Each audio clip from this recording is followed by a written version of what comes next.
because they're roasted, they're hot throughout. I'm not eating them fresh, so it's not that big a deal in the moment, but it is obviously good to cook them thoroughly.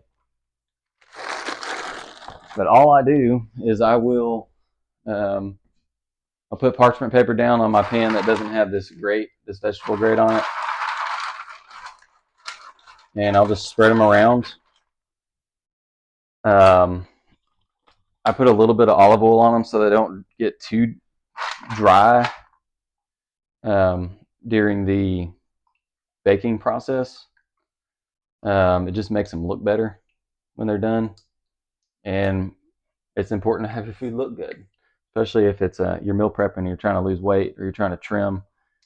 So I just glaze it on there. Kind of get a good coat.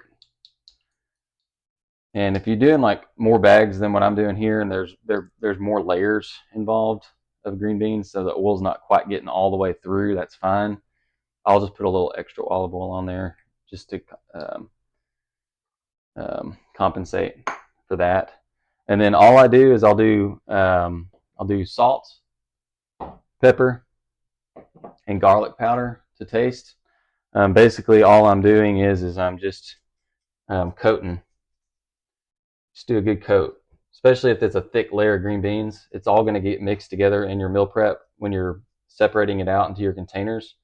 So just even though it's just on the top layer, that's okay. Just make sure you're putting a little bit extra in there so that when it does get dissipated and mixed in together throughout all the green beans later, that you've got enough seasoning. If you don't, not that big a deal, because you can always season it, of course, afterwards to taste.